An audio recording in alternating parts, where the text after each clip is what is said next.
How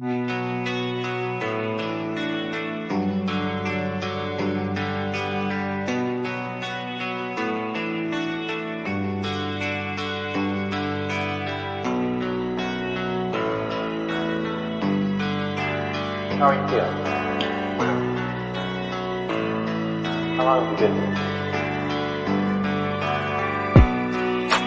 3 months, May 17th.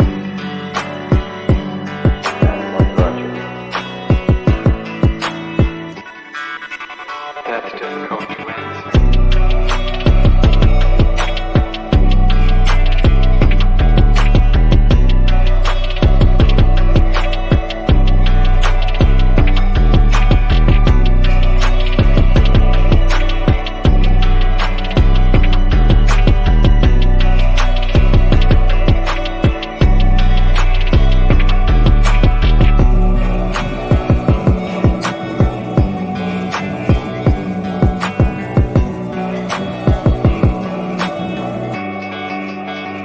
Some idea.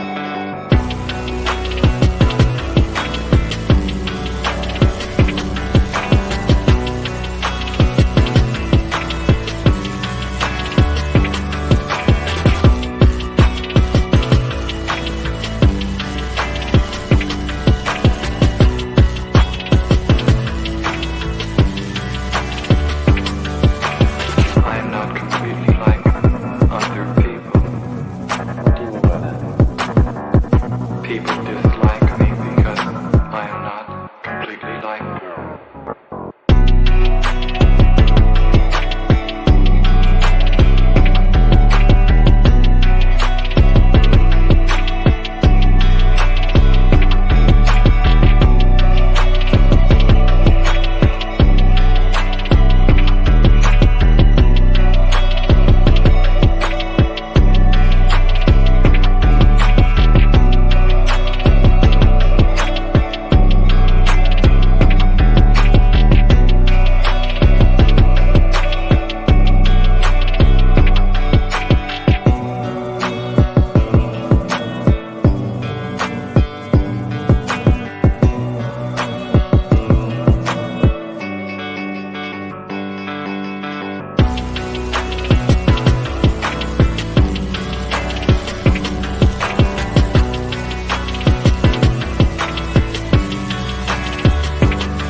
I'm not clear. How is it that playing the piano for people has eventually resulted in your being here in the hospital?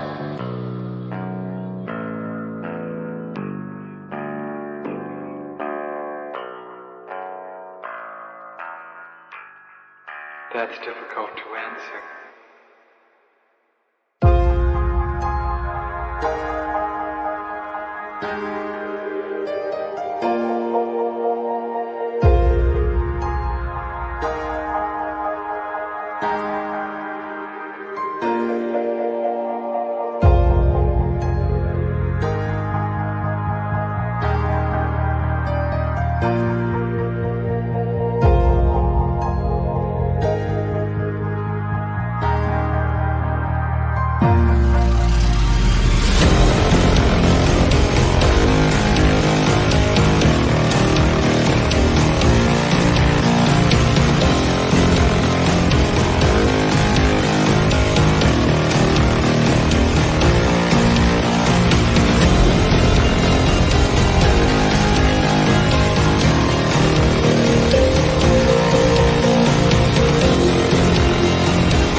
this the end? There's a noise inside my head of crying people facing death. Is this the end? Is this the end?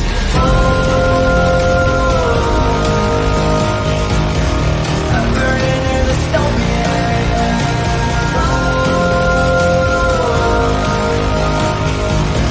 There's no place to hide.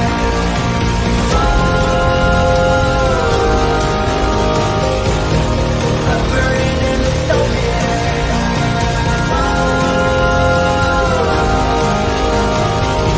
This is the final time. What have we done to the world?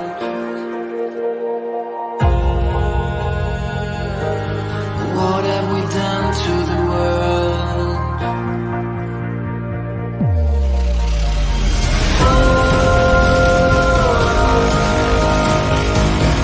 I'm burning in the stone.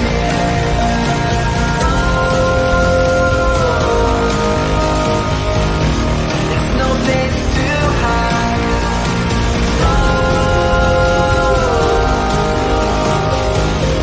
I'm burning in the stone. This is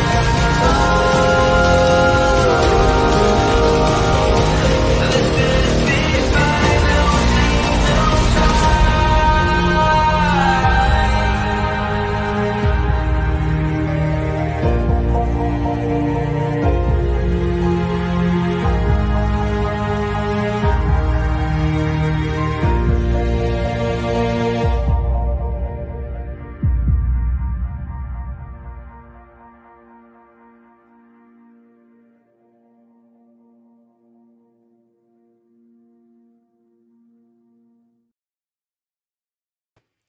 What up, what up, what up? Happy Monday! Well, there's been some interesting developments going on the Twitters over today. I'll tell you what, some very, very, very interesting developments indeed. And we're going to talk about some of those developments. Yes, average person, we do. We have another round of James updates, but we are actually going to be productive today too, and we're going to talk about what we're doing first to be productive. And this is something that I've kind of just had on the back burner for a minute. I do want to watch this presentation because it is on Yale University's YouTube channel.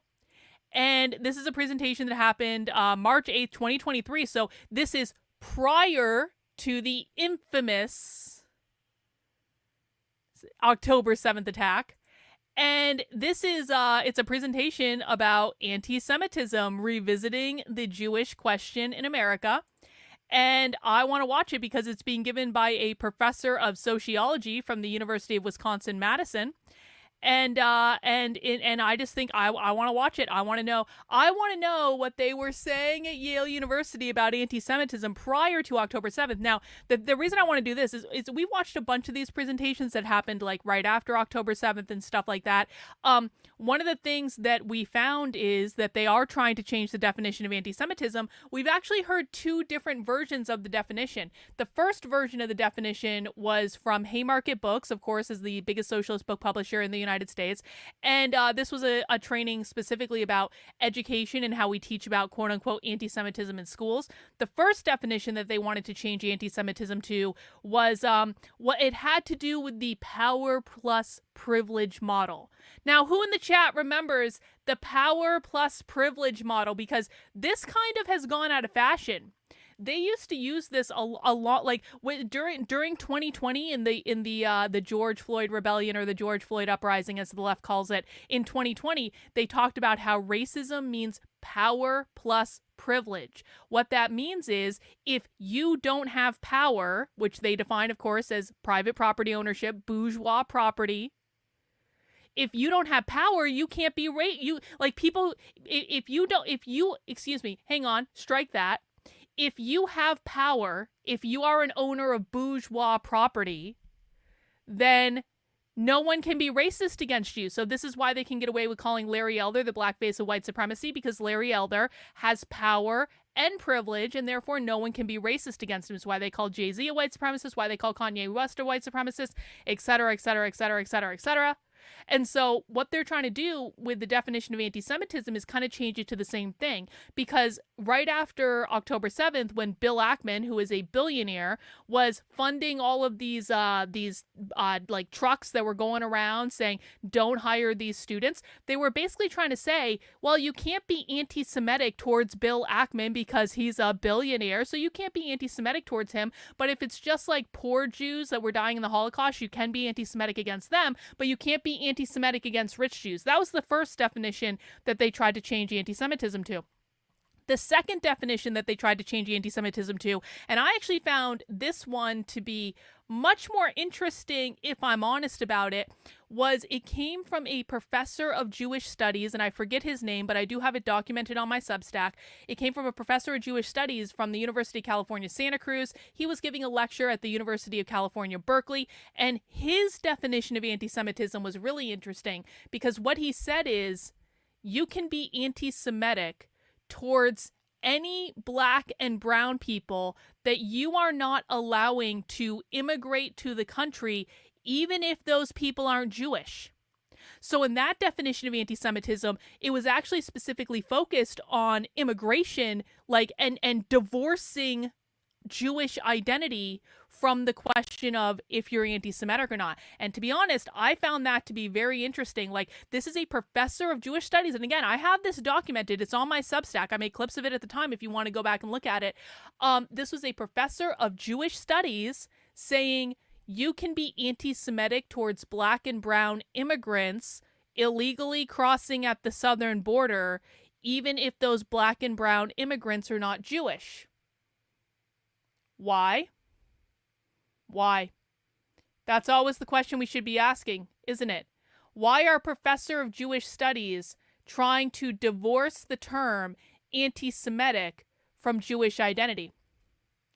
So those were the two definitions of anti-Semitism that we've heard so far. And then I was doing some research because I'm looking for presentations on Marx's On the Jewish Question. And so I came across this presentation called From Multiculturalism to Anti-Semitism, Revisiting the Jewish Question in America, which I don't believe is specifically about Marx. I think that's just like a coincidence that he uses the Jewish question in the title. But I was like, I want to watch this presentation. Do you guys want to watch this presentation? Do you guys want to see what they said? Listen, I know some of this stuff can be boring. I know academic stuff can be boring, but it's one of those things where it's like we're fishing for gold in the river. We're fishing for gold. We're like in an old mining town, and we are fishing for gold in the river. And a lot of times we're just going to put our things in the river and we're going to pull them up and we're going to get a lot of rocks and mud and everything like that. But every once in a while, we're going to find a gold nugget. And the gold nugget is what we're on the lookout for. And we don't get to the gold nugget until we shift through rocks and mud and all this stuff that we don't want to shift through.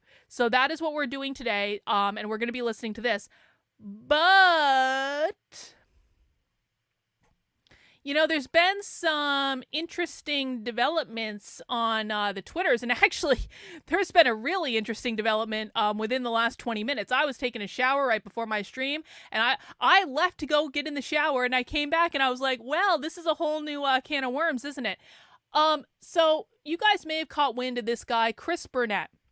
Chris Burnett was, I believe, and I apologize if I'm mistaking this, but I believe he was like the lead investigator and the lead journalist on the story that exposed the Claudine Gay plagiarism scandal at Harvard. He was one of like the people that was being groomed at the Manhattan Institute to replace Chris Rufo and all this stuff. Now, I'm going to be honest. I had Chris blocked on Twitter up until very recently. And the reason I had Chris blocked on Twitter was because, quite frankly, I didn't trust him so far as I could throw him because I don't trust any of those people. And the thing is listen, I know that Chris Rufo has shit-talked me behind my back for years. You guys know that I was literally the person that launched Chris Rufo's career in this. I really was. I was the person that broke the story that he then followed up on way back in 2020, which launched his career into this. And I've always kind of kept like a tentative kind of like, okay, like arm's length. Like every once in a while, he and I exchanged DMs. But even when he and I were exchanging DMs, I have always known, because I've heard about it from other other people that Chris Rufo was shit-talking me behind my back. And so, like, when it came to, like, the Manhattan Institute or any of the people involved in that, I always kept it very, very, very kind of like, I don't really want to be associated with you guys. I don't want anything to do with you. I don't trust you. It was nothing personal. It was just that I've been effed over so much in the past 3 years by people in this political machine that I just don't want to, I didn't want to involve myself with them. So I did have Chris Burnett blocked on Twitter, and then Chris Burnett had an awakening of sorts, and he started saying stuff that was, well, not complimentary of Israel at all. And so then I messaged Chris Burnett, I unblocked him, and I messaged him on Twitter, and I said, seems like you've had an awakening. I can't imagine Rufo's too happy about that. And then I got wind, because I kind of started researching what he was doing, and I got wind that he has like a Substack group, because he was posting about it publicly. He was posting that he has this private like DM group for people who write on Substack, and I was like, well, I write on Substack, and I don't really care about being part of his Substack group, but I wanted to test the waters and see what happened. So I DM'd him. I was like, I'd love to be part of your Substack group. I have a really successful group of Substacks. I think we could help each other. And he messaged me back, and he was like, nope, I'm not interested. I don't think you'd fit in. And I was like, oh, so we're not really woken up yet. All right, that's fine. That's fine. And so I reblocked him on Twitter, because if he wasn't woken up yet, I quite frankly didn't want to fuck with him yet. I was like, you know what? If you're not there yet, you're not there yet, but I'm not gonna give you access to me to mess up my stuff. That's not gonna happen. And so I blocked him again on Twitter. And then 2 days later, it was uncanny. I don't think Chris Burnett was woken up when I originally DM'd him. I think Chris Burnett is woken up now.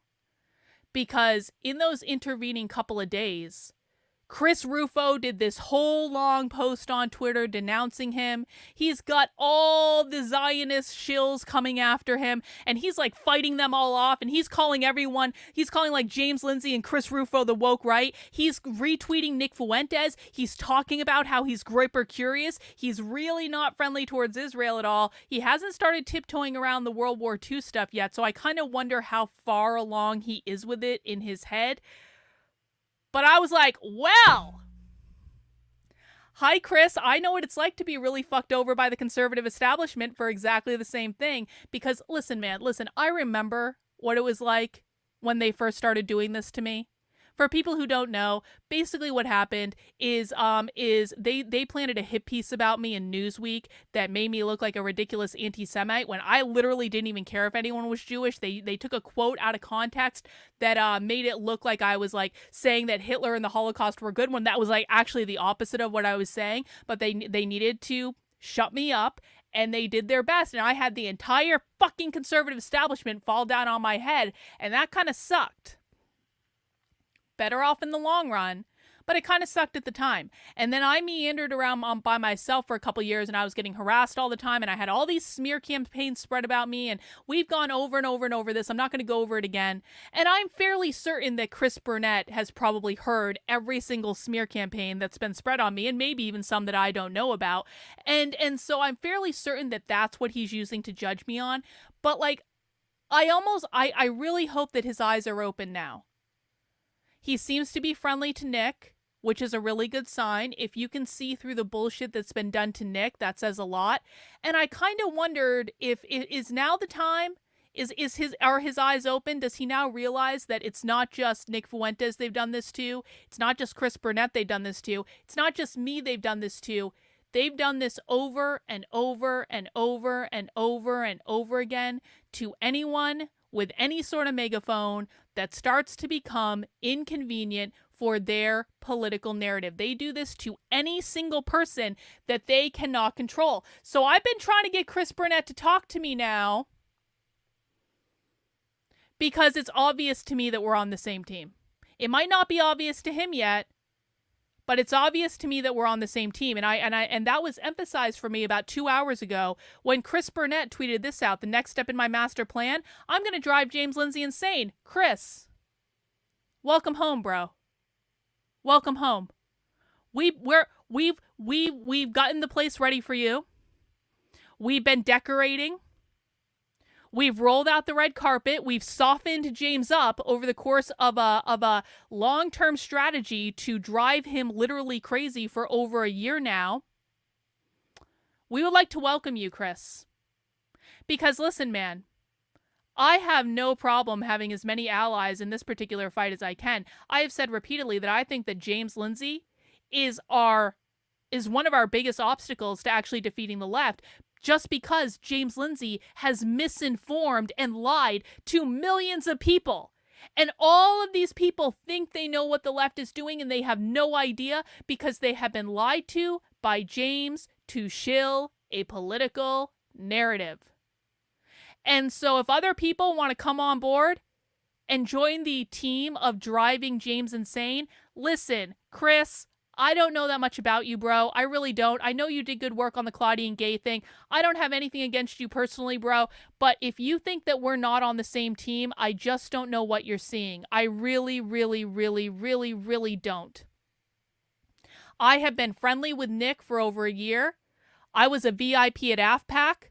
I am friendly with not all the Groypers, like not all the Groypers love anyone, but I am friendly with all the big Groyper accounts. They all like me. We are all on the same team. My community has been teaming up with the Groypers to harangue James Lindsay for a long ass time now. We are on the same team. And listen, man, not everyone has to be best friends on this team. We don't all have to be best friends. But the thing of it is, and this is what I've learned since I've been in this space where I've been like excommunicated from the acceptable like the acceptable people to listen to for a long time now, for like 3 years. And I meandered around on my own, and honestly, it was fine. I actually don't mind being on my own and just doing my own thing and kind of flying under the radar. I kind of like that, honestly. But in the year that I've kind of been allies with the Groypers and with Nick, I gotta say, it's kind of nice. I don't agree with Nick Fuentes on everything. I don't agree with the Groypers on everything. I'm not a Catholic. They know that. I'm not an atheist either, but I think they might think my beliefs are worse than being an atheist sometimes. But I disagree with them on a lot of things. But guess what?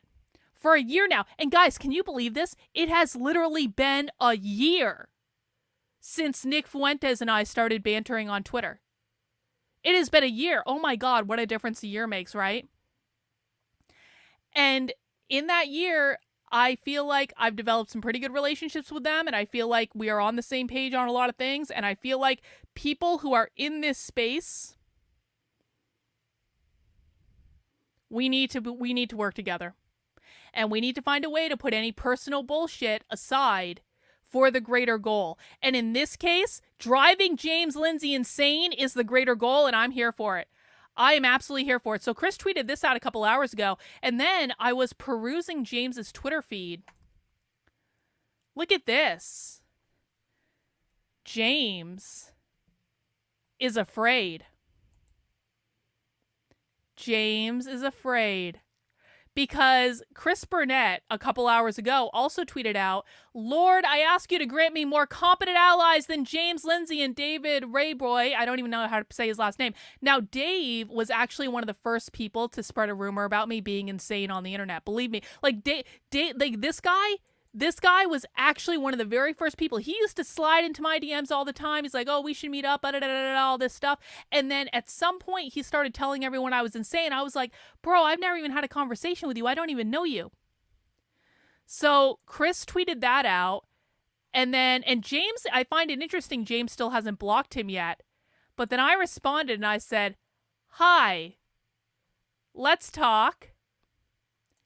And within minutes, within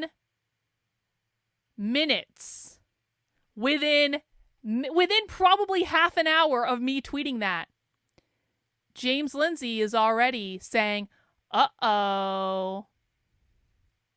So again, Chris, because I'm gonna make a clip of this, I'm gonna tag him in it. Chris, you and I should really talk, bro. You don't have to like me. You don't have to like my attitude.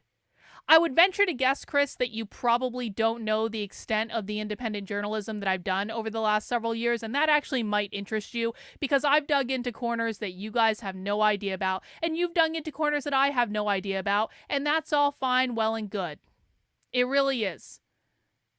But we're on the same team, bro, and we really should be talking. And I have a community of people here that are it's not as though we're just haranguing James to harangue James. We have legitimate intellectual grievances. And James is still complaining about that, by the way. Check this out.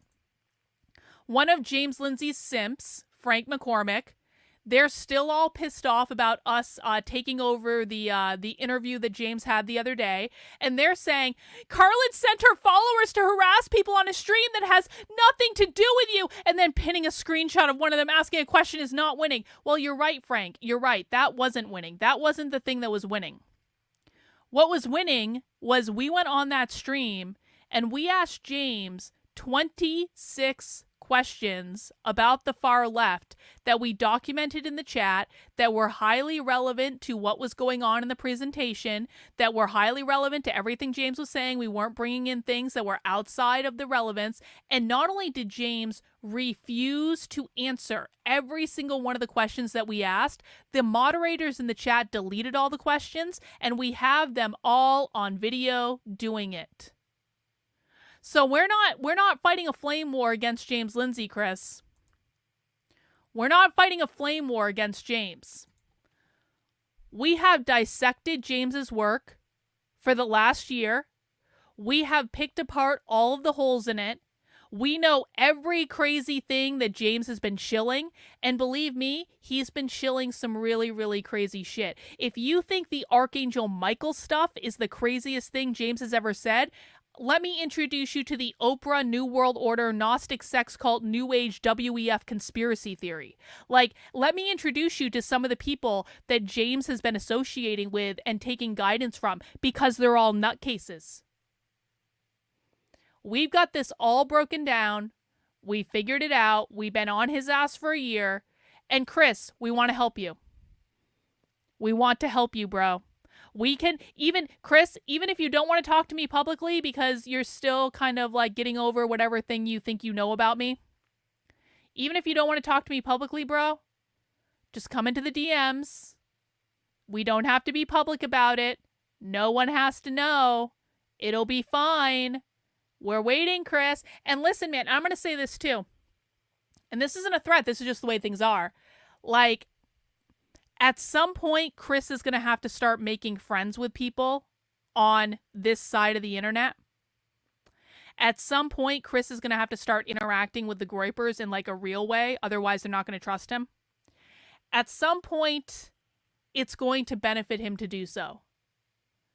And so if he doesn't want to do that because he thinks he's above us, or he has some sort of preconceived notion of what this is, because he's probably been lied to about me, just like people will be lied to about him, just like people lie about Nick Fuentes all the time, just like every inconvenient voice on the internet is lied about.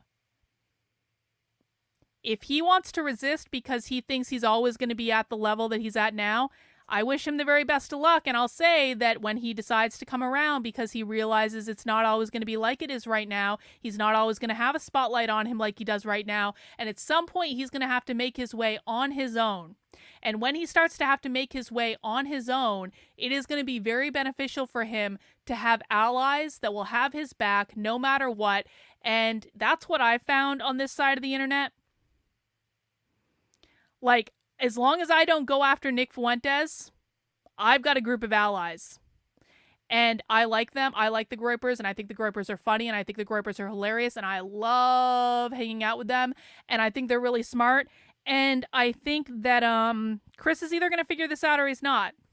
I hope he does, because I do think that if we teamed up, then that would actually benefit all of us, and we would all get closer to what we want. So guys, what I'm going to ask you to do, if you would like to see me team up with Chris, go ahead and let him know.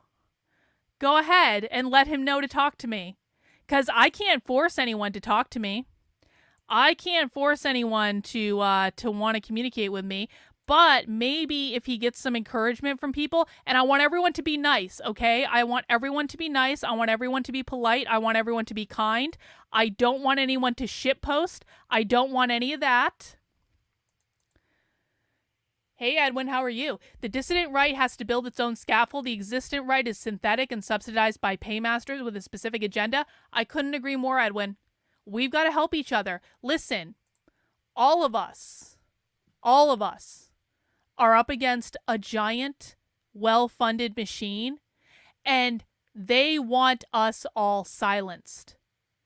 They want all of us to go away. They want all of us to shut up. Now, it's starting to get really inconvenient for them because every single time that a new person like this comes out, and every single time that the Zionist machine mobilizes against these people, they expose themselves for what they are. Listen, man, I don't care if people are Jewish. I really don't. I don't care if you're Jewish. I don't hate people for being Jewish. I don't care if you're black or brown or a woman or any of these things. I don't look at things like that. I don't judge people like that. I judge people based on their behaviors. There are an awful lot of Jewish people who don't buy in to the Zionist political machine. I have no beef with them. But if you're trying to use political leverage to silence me, to prevent me from saying what I want to say, even when it's not hateful towards you at all, then I have a problem with that. If you are trying to use a political machine to silence people who are coming out and expressing an opinion that you disagree with, then I have a fucking problem with that. Israel has made its own bed. Israel has been engaging in a genocide for over a year. Israel has killed tens of thousands of women and children. Israel murdered its own people on October 7th and tried to cover it up until finally it came out. Israel has lied over and over and over and over and over again. Israel has taken billions of dollars of our money, of our taxpayer money, for something that doesn't even involve us at all.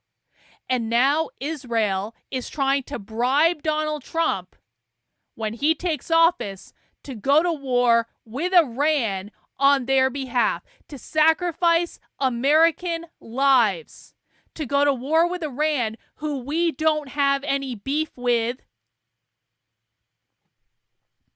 on behalf of Israel.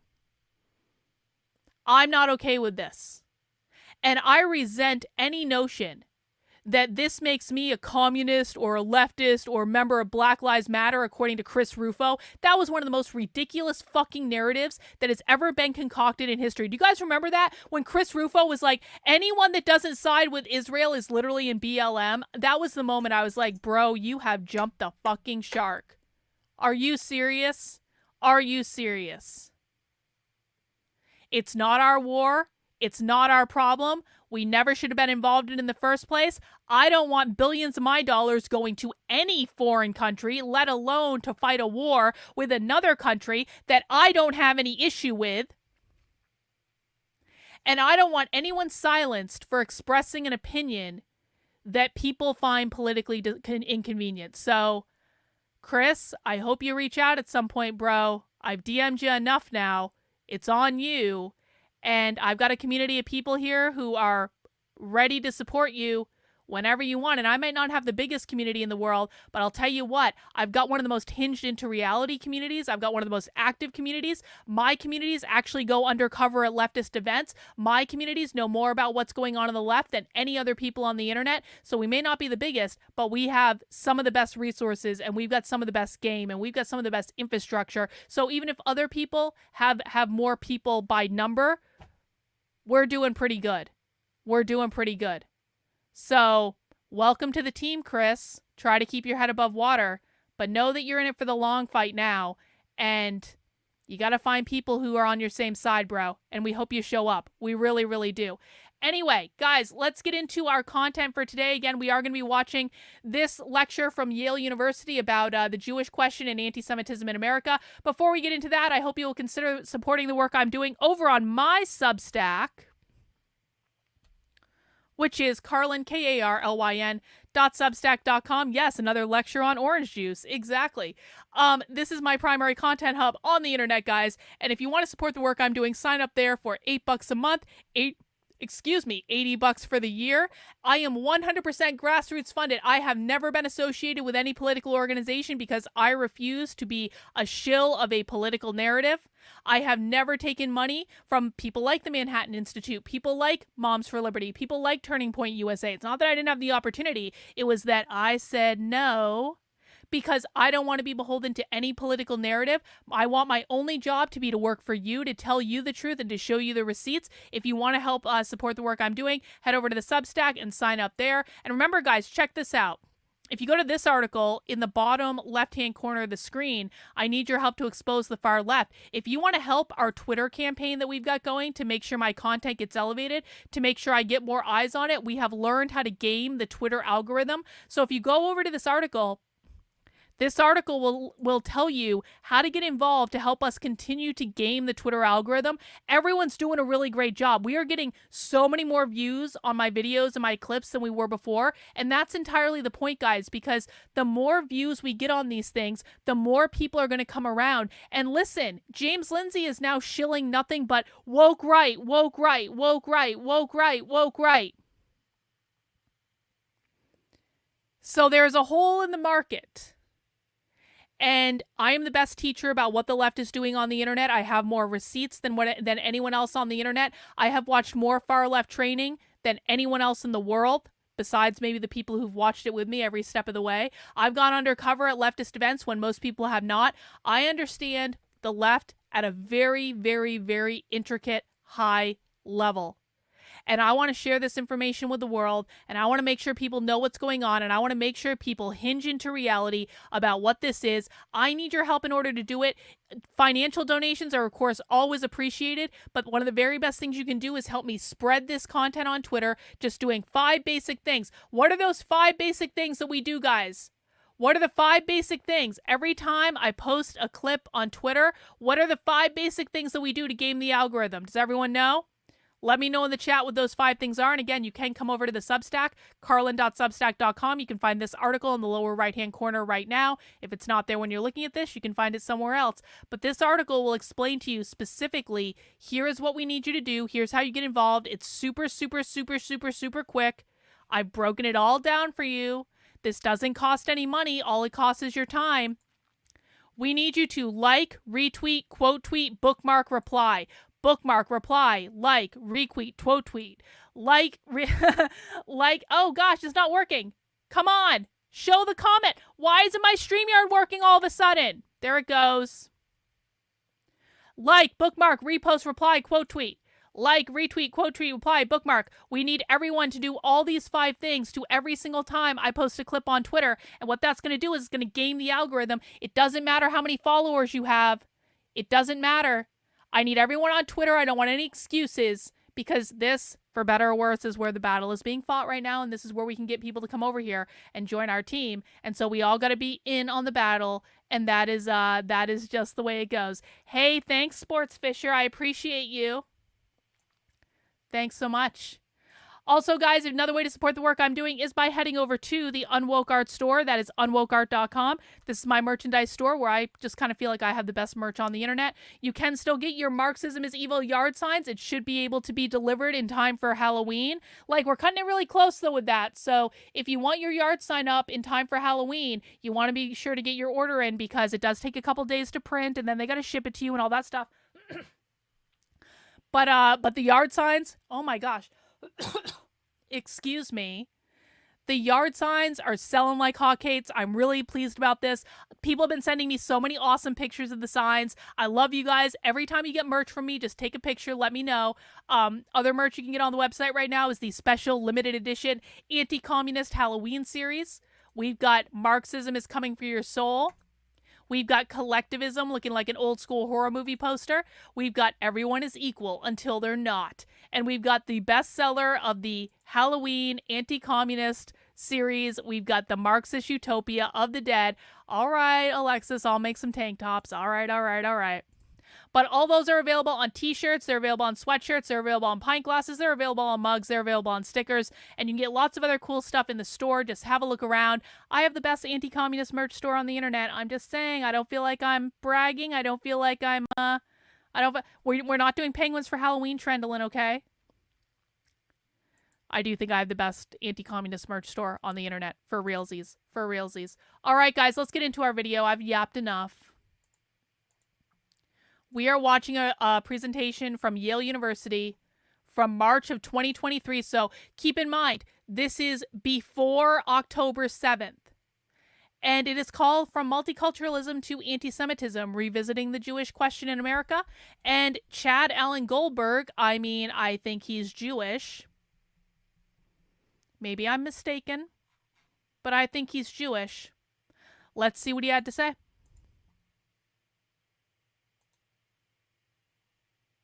It's my pleasure today to welcome you to this webinar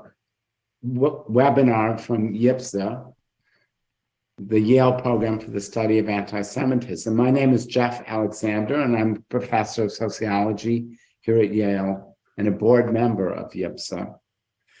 It's my honor and privilege, as well as a real personal pleasure, to welcome my friend and colleague, Chad Goldberg, to speak today. Chad is the Martindale Boskin Professor of Sociology at the University of Wisconsin at Madison, and the author of many articles and important books of original research and theory. But before telling you about some of these, I want to tell you how Chad describes his research areas on Wisconsin's sociology website. He describes them as, quote, modern Jewish thought, especially social and political thought, the civil incorporation of Jews as an ethno-religious minority in relation to modern state and nation building, and the sociology of anti-Semitism. I'm reading you this because I can assure you that it's most unusual. As far as I know, Chad is the only sociologist at a leading American department to describe his research specialties as devoted entirely to what was once called the Jewish question. In fact, Chad's first book was not about Jews, but about workers. It was entitled workers. Citizens and Paupers, Oh. Relief, Rights, and Race What do from we the think Freedmen's that's Bureau about? to Workfare, and it won some important awards. Workers.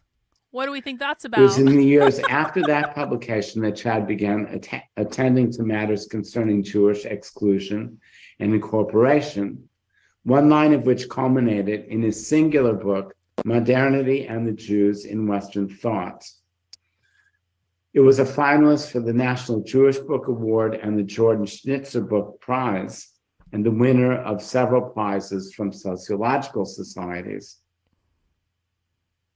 Chad has been a fellow at some of the world's most distinguished institutes for advanced studies, including the Princeton Institute, the Wissenschaft Kolleg in Berlin, and the Max Weber Kolleg in Erfurt. He's also been the George L. Mossey Visiting Professor at the Hebrew University in Jerusalem. Today, I welcome Chad to speak at Yale. This talk, as you know, is entitled From Multiculturalism to Anti-Semitism, Revisiting the Jewish Question in America. Chad? Jeff, thank you so much. I want to thank you, and I want to thank Maurice for the opportunity to take part in this webinar today. Jeff, I want to thank you for that very kind introduction, and I want to thank all of the attendees who are here to participate as well. It's a personal and professional pleasure to be here with all of you today. I'm going to go ahead and see if I can share my screen with you, and let me go ahead and get started. My point of departure today is Jeff's work. Wait, actually, did which you has had a strong influence on He me. has Karl Marx on his bookshelf? Hang on, let's go back. Holy shit, Bot, you're right! Oh my god, look at this. He's got a guys, he's got a fucking Russian Revolution poster. Holy shit. Well, as you know, it is untrue that every single Bolshevik in Russia during the Russian Revolution is Jewish. A really disproportional amount of the leadership of the Bolsheviks during the Russian Revolution was Jewish. And I'm not saying here or there, I'm not saying it's the Jews, it's the Jews, it's the Jews. I'm just pointing out that a lot of leaders in the Bolshevik Revolution in Russia, which is what the Marxists in America today are trying to recreate, a lot of them were Jewish. I'm just saying that, if you look at the Frankfurt School, like a disproportionately high amount of people involved in the Frankfurt School were in fact Jewish. And I'm just saying that as a matter of fact. I'm not saying it in terms of I'm just saying it like it's a fact. It's a fact. I mean, we're talking like it was a lot. It was a lot. And, most Jews are very fine people. And I have no issue with them, and I don't really care if people are Jewish, except when a lot of people involved in the Russian Revolution and the Frankfurt School were Jewish. With you, and let me go ahead and get started. My point of departure today is Jeff's work, actually, which has had a strong influence on me. And specifically his 2006 book, The Civil Sphere. Those of you who have read this book know that nearly 90 pages of its 550 pages are devoted to the Jewish question. As Jeff shows, the Jewish question arose in both Europe and America, but in these settings, the instabilities of Jewish incorporation were resolved in markedly different ways. I can't do justice in my presentation today to Jeff's lengthy comparison of the Jewish question in Europe and America, but suffice it to say that his discussion of the Jewish question in Europe concludes with the Shoah, while the corresponding discussion of the Jewish question in America ends with the emergence in the 1960s of a multicultural mode of Jewish incorporation. The startling resurgence of anti-Semitism in the United States in the last several years raises a host of questions. Remember, this was in March of 2023. So April, May, June, July, August, September. This was 7 months before October 7th, okay? This was 7 months before October 7th. And they're doing lectures at this is a lecture at Yale, and they're doing lectures saying anti-Semitism in the United States is rising 7 months before October 7th. About the rich and insightful discussion of the Jewish question that we find in the civil sphere. If American Jews have been the beneficiaries of a multicultural mode of incorporation since the 1960s, how do we account for the resurgence of anti-Semitism? Does it mean that Jeffrey Alexander's assessment of the Jewish question in America was overly sanguine? Alternatively, if the assessment was correct for roughly half a century from the 1960s until the 2010s, does the resurgence of anti-Semitism indicate another shift in civil discourse that is bringing the multicultural incorporation of American Jews to an end? Or is this an alarmist overreaction to what we should instead regard as a futile rearguard backlash and a temporary aberration from the multicultural incorporation of American Jewry? While the contemporary resurgence of anti-Semitism may seem to challenge Jeff's conclusions, I argue instead that his theorization of the multicultural incorporation of American Jews helps to explain the resurgence of anti-Semitism in two ways: by highlighting the inherent instability of the multicultural mode of incorporation, and by identifying new problems of boundary definition and identity that multiculturalism generates. If contemporary anti-Semitism is a backlash against multiculturalist trends that began in the 1960s, then it is a backlash that arises from the very problems that What else began in the 1960s? Does anyone know? What else started happening? There are any number of correct answers to this question, but what else started happening in the 1960s? They're saying this is a backlash to multiculturalism that started in the 1960s. What else happened in the 1960s? Does anyone know? Throw out some guesses. There are many correct answers to this. Yeah. Well, what do you mean by the freedom rights movement, Yasmin? Flower power. Yup. Hippies. Protest culture. Yeah. Gain of function Marxism started emerging in the 1960s. The New Left Cultural Revolution. Yup. The Sexual Revolution. The Civil Rights Movement. Yup. Hippies. Anti-war protests. Birth control. Yeah, that's true. And the anarchist counterculture. Yup. Sexual revolution, Vietnam War protests, busing, schooling, freedom riders. I'm not sure. Cultural revolution, I think what you mean by that, Grant. Now started in the 60s. Identity culture started in the 60s. Well, are they anti-Semitic? I wouldn't call them anti-Semitic. No, I would say, Vaughn, if you think they're anti-Semitic, you've been listening to too much right-wing propaganda about it. No, I don't think they're anti-Semitic. They don't like Israel. I don't ascribe to the notion that that the definition of anti-Semitism is not liking Israel. So no, I wouldn't agree with that at all. Woodstock happened in the 60s. Civil rights let immigrants in. Okay. Lots of stuff.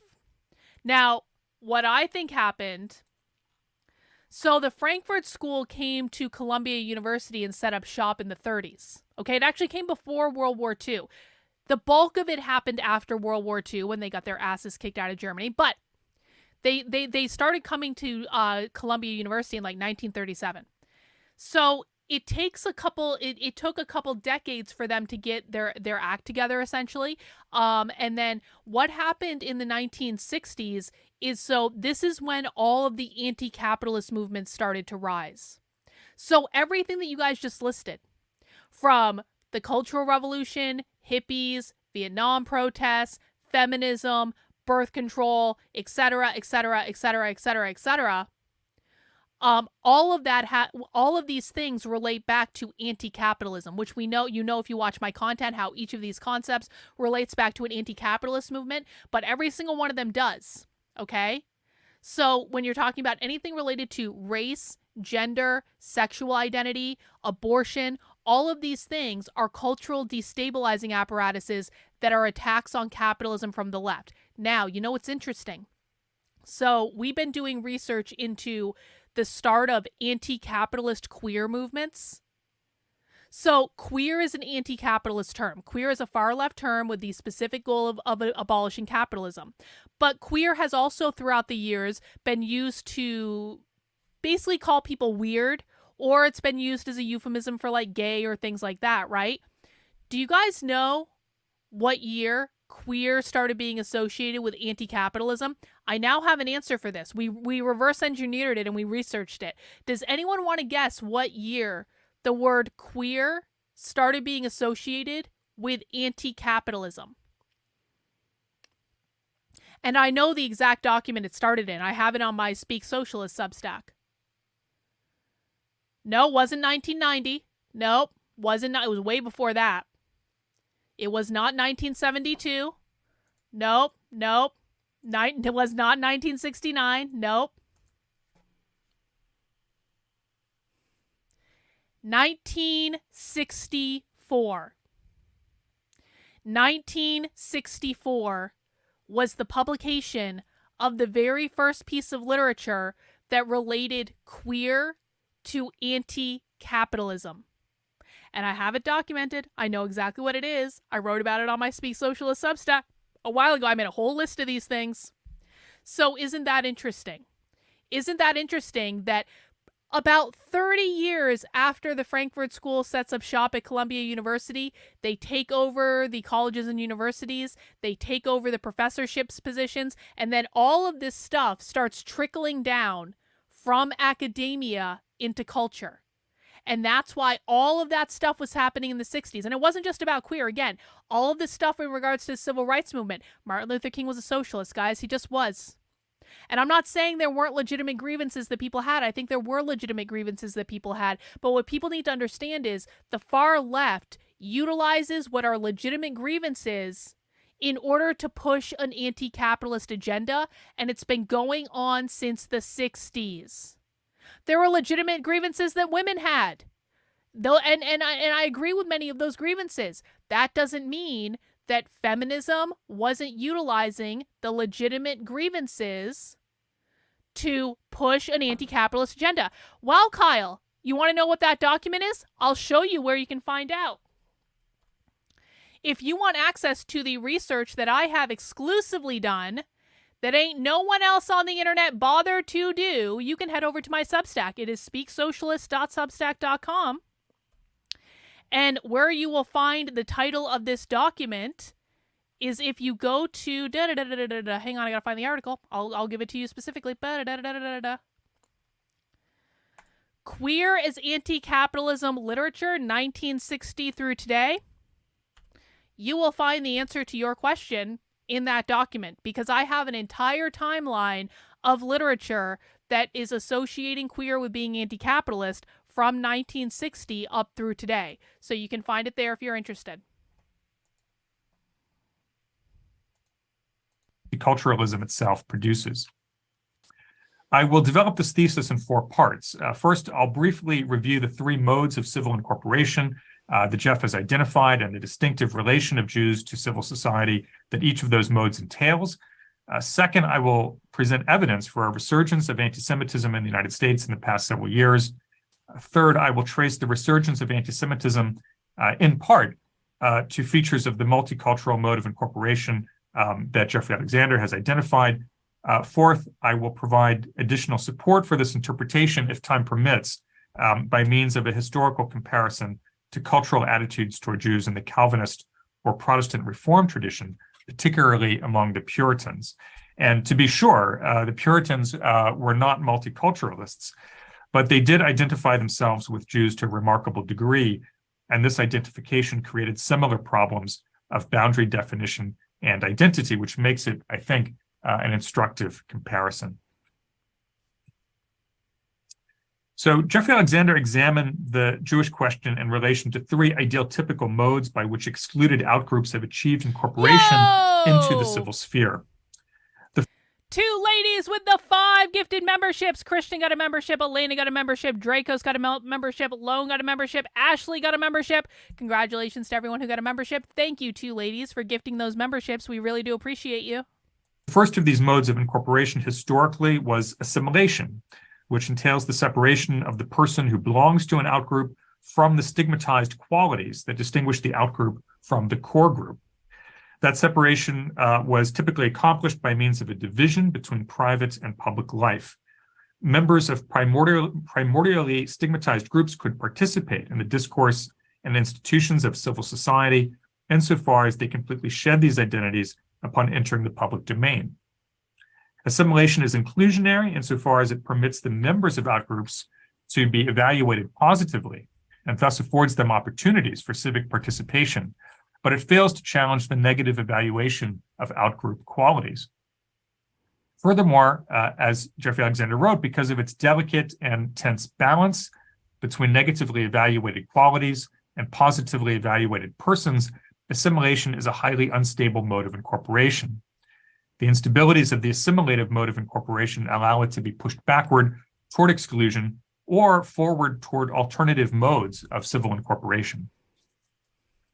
The hyphenated mode of incorporation began to emerge in the United States at the end of the 19th century, turning immigrants and their descendants into Polish Americans, Italian Americans, and so forth. Hyphenation is more open to, and it accords more positive recognition to foreign or outsider particularities than does the assimilative mode of incorporation.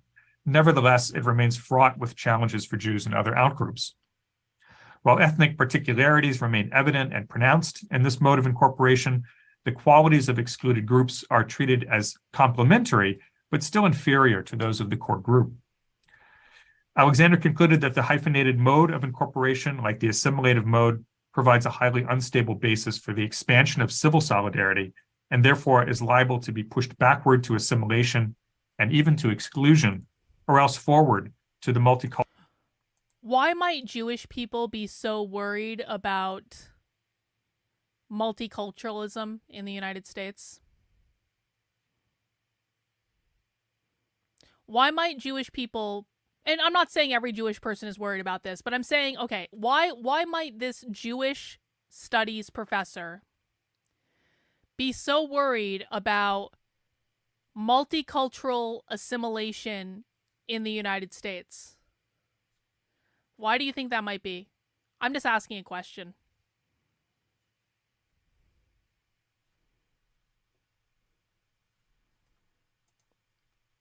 They can't blend in without different cultures. They stand out. Without multiculturalism, Jewish people stand out. They like to infiltrate in silence and don't want to be noticed. Because if the US is merely a melting pot, they will never be the odd one out.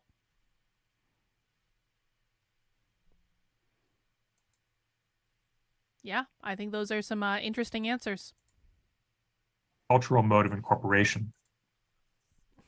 The multicultural mode of incorporation goes further and differs markedly from the assimilative and hyphenated modes of incorporation. If you're trying to blend into a space and that space has a lot of people that look a certain way and have a certain set of values, and you are someone that maybe can look that way, but maybe you have completely different values, you're going to stand out from all of the people who look a certain way and have a shared set of values. If you take that big group of people and you incorporate many other different types of people into the group, and all of those different types of people, they all look different ways, and all of those different types of people, they all have different values, it's going to be a lot easier at that point to incorporate another group into that melting pot, let's just say, because they're not the odd man out anymore. Now they've got all these other friends that are also different from the original group. And in doing so, you're changing the core composition of the original group. Now, I say that not really giving a flying F if people are Jewish. I don't give a flying F if people are black or brown or like whatever. I don't really care. I don't really care. But I'm just saying that from a practical standpoint, if you want to blend in, it makes it easier to blend in when you have things that separate you from the group. Because it entails the positive evaluation of outgroup qualities, such as peripheral national origins, minority racial status, or marginalized religion. These primordial qualities, previously thought to disqualify their bearers from civil inclusion, become reinterpreted as representing variations on the sacred qualities of civility. Following the dilemmas and failures of the assimilative and hyphenated modes of incorporation earlier in the 20th century, Alexander argued, the instabilities of Jewish American incorporation were pushed in a multicultural direction from the 1960s onward. Simply put, Christian Americans began to find Jewish qualities attractive in themselves. Alexander's evidence for this claim was mainly drawn from American popular culture, including a close reading of the self-representations of Jewish cultural producers like the author Philip Roth and the actor and director Woody Allen, as well as demographic trends like intermarriage. According to this interpretation, Christian Americans in the post-war era came to view the identity of the previously marginalized Jewish outgroup both as, quote, legitimately and importantly different from their own, and at the same time as fundamentally the same, unquote.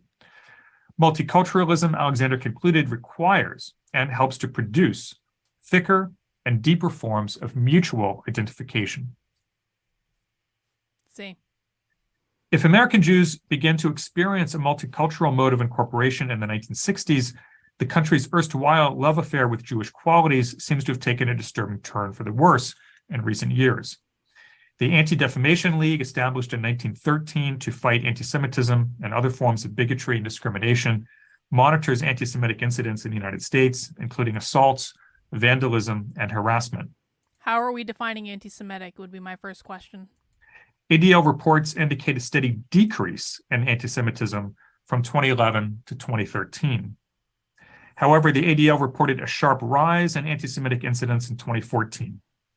This 21% increase from the previous year was the first time in nearly a decade of declines where the overall number of incidents substantially rose. Anti-Semitic incidents continued to increase in 2015 and then surged more than 1/3 in 2016, particularly after November 2016, when Donald Trump was elected president of the United States. The surge continued into the first quarter of 2017, jumping 86% during the first 3 months of the new year. The number of anti-Semitic So they're blaming anti-Semitism in this presentation on the right, not on the left. So far, anyway. incidents in 2017 ultimately rose to 1,986, a 57% rise from the previous year, and the largest single-year increase on record, and the second highest number reported since the ADL started tracking this data in 1979. The number of anti-Semitic incidents in the US fell slightly in 2018 before rising again in 2019, another record-breaking year. Rising anti-Semitism was exemplified by the 2017 Unite the Right rally in Charlottesville, Virginia, where neo-Nazis chanted, "Jews will not replace us," and the murderous assault on the Pittsburgh Tree of Life Synagogue in 2018, which the ADL described as the deadliest attack on the Jewish community in the history of the United States. The record number of anti-Semitic incidents in 2019 included deadly stabbings or shootings of Jews at a rabbi's home in Monsey, New York, a kosher grocery store in Jersey City, New Jersey, and a synagogue in Poway, California. Anti-Semitic incidents declined slightly in 2020 and then reached an all-time high in 2021 that exceeded even the 2019 levels. Now, the other main organization besides the ADL that monitors anti-Semitic incidents in the United States is the Federal Bureau of Investigation. Oh, really? The FBI tracks hate crimes really? defined as an action of physical violence or vandalism whose motive is a prejudice against a specific group, and reports violence against Jews under the category of prejudice based on religion. The pattern of anti-Jewish hate crimes over time, though lower in numbers, is roughly consistent with the pattern in ADL data on anti-Semitic incidents.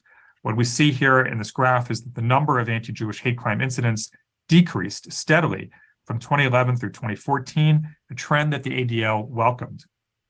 However, anti-Jewish hate crime incidents started to increase in 2015, rose again in 2016, and spiked about 37% in 2017.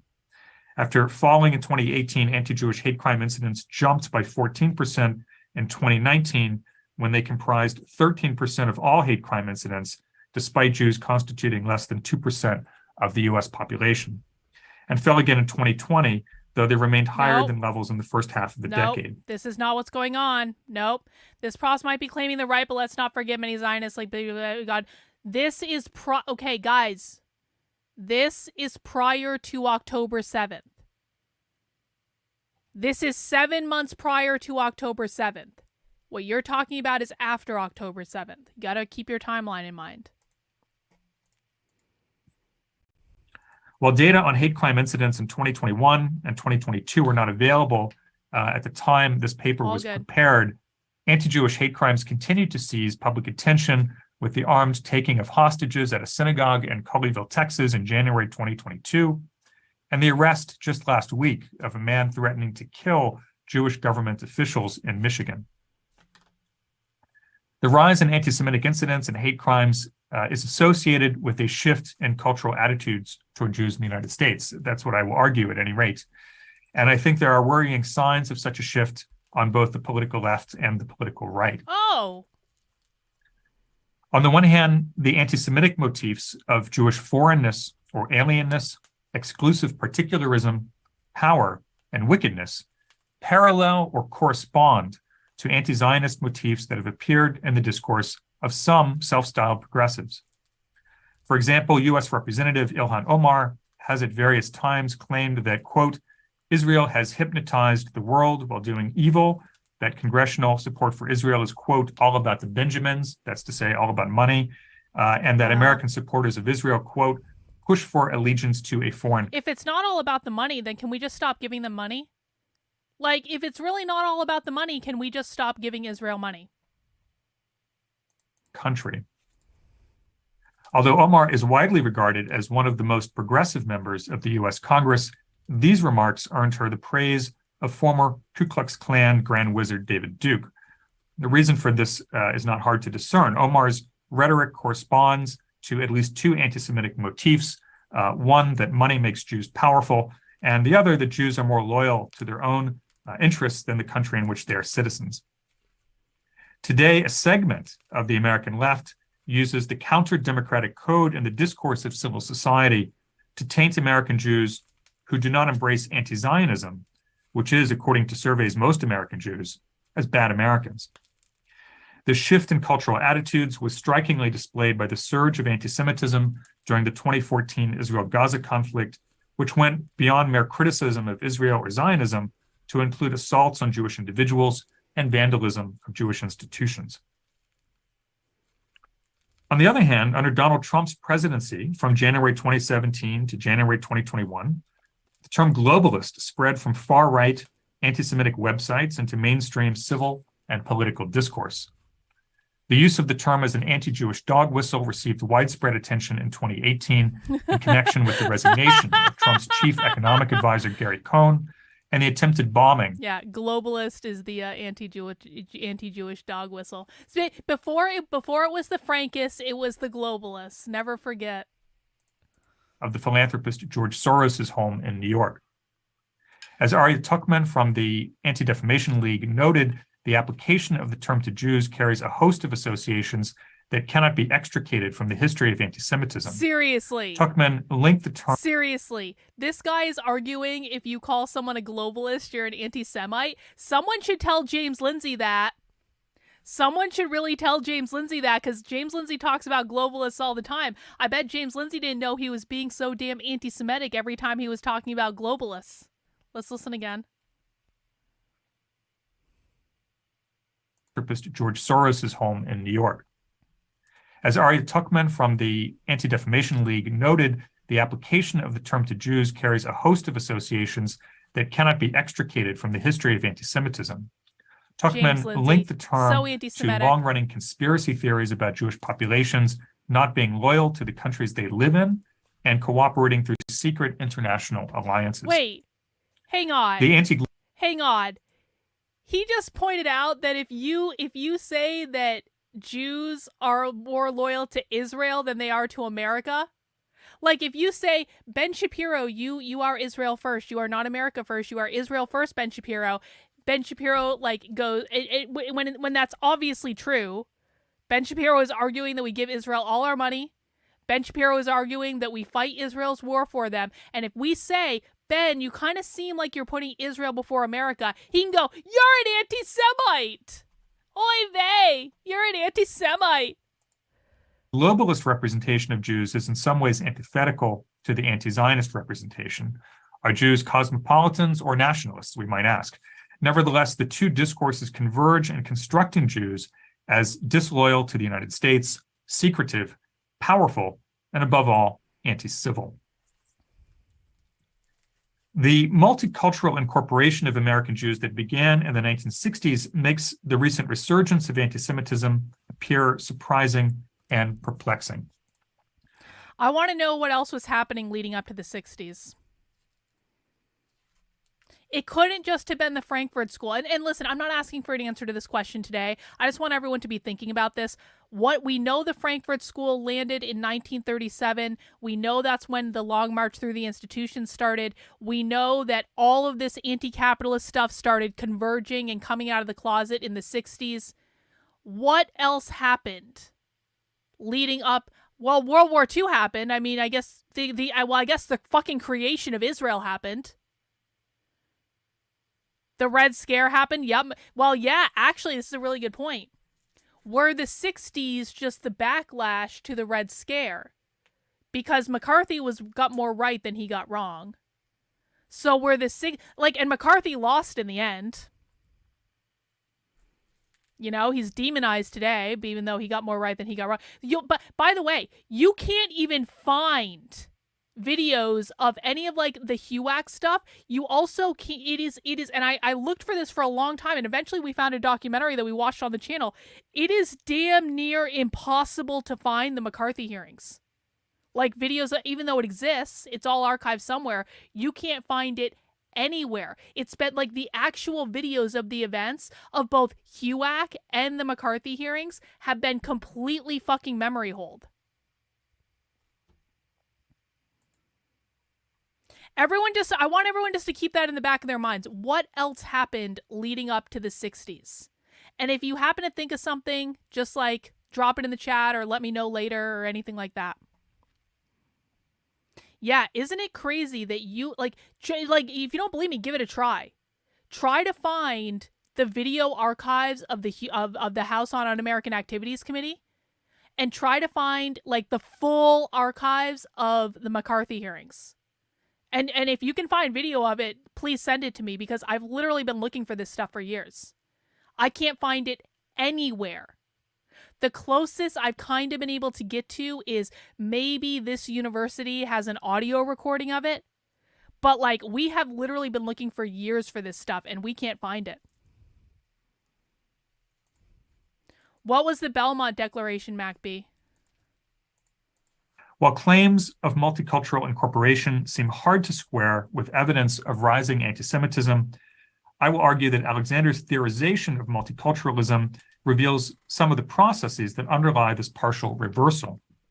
Since, as Alexander makes clear, the multicultural mode of incorporation does not represent the end of an inevitable developmental or evolutionary logic, there's no reason to expect it to remain permanent. As Alexander conceives it, multiculturalism involves the paradoxical perception of difference. McCarthy was a reaction to the 1944 sedition trials against the America Firsters and Libertarians. Interesting. What was the Balfour Declaration? I know of it. I don't know what it is, though. So what was it? Yeah, that's a good point. The collapse of the British Empire. That's a good point, Laura. Man, it's like a perfect storm. World War II really fucked everything up, man. World War II really fucked everything up. Oh, that was what created Israel. Okay, thank you. Well, I said the creation of Israel. I just didn't know exactly what it was called. Thank you. Everything seems to precipitate down from that moment, doesn't it? As a variation on shared humanity, or the perception of outgroups as legitimately and importantly different from the core group, yet fundamentally, in some sense, the same. This paradox, he suggests, generates problems of boundary definition and identity that make the multicultural mode of incorporation unstable in its own way. What Alexander means by this becomes clear in his discussion of the paradoxical consequences of multicultural incorporation for American Jews. Christian America's multicultural embrace of Jewish qualities allowed, he wrote, confident assertions of Jewish difference, including a return to traditional religious practices and non-Orthodox synagogues, the growth of Jewish day schools, and the creation of Jewish studies departments and programs at American universities. Why? Yet Jewish assertions of difference were accompanied by Jewish anxiety about the continuing viability of Judaism in America. This seemingly unwarranted anxiety was a response to the problems of boundary definition and identity that the multicultural mode of incorporation generates. No, this is not true. This is not true. They televised all of those hearings. There is absolutely video of those hearings that exists somewhere. Those hearings have been completely... This is not true, guys. Come on. Milo, do better than this. Milo, do you really think I didn't consider this in the 2+ years I've been searching for these videos? There are video archives of these hearings that I can't get access to. There are video archives of these hearings that exist. I'm pretty sure they're in the Library of Congress. I can't get access to them. There are video archives of these hearings at universities that I can't get access to. It's not on the internet at all. All of the footage has been memory holed off the internet, except for clips of it here and there. There are clips of the testimony. If there is clips of the testimony, that means full archives exist, and they've just served us up the clips. I thought you thought better of me than that, bro. You really think I've been searching for something for years that I didn't think, well, maybe this just doesn't exist? Come on.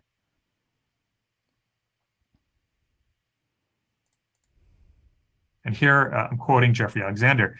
If difference can be recognized only when there is increasing solidarity between core and outgroup, it should not be surprising that even as they begin to cultivate their differences, Jewish Americans would come to feel more like non-Jewish Americans, and the latter more like them. In Alexander's account, it's precisely this mutual identification that creates anxiety about the loss of a distinctive Jewish identity. Rising anti-Semitism in the United States may... No, guys, okay. Have you guys all gone retarded again? If I wanted transcripts, I would say transcripts. I want video. Has my audience started to descend into retardia again? Really? Do you really think I don't know how to do a fucking FOIA request? Really?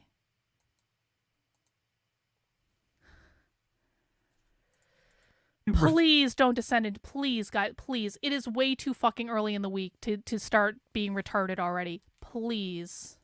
Reflect the problems of boundary definition and identity that Alexander associated with multiculturalism, but in a different way than he anticipated. If mutual identification encourages Jewish anxiety about the continuing viability of Judaism in America, then it is likely to foster an analogous reaction among Americans with a Christian heritage.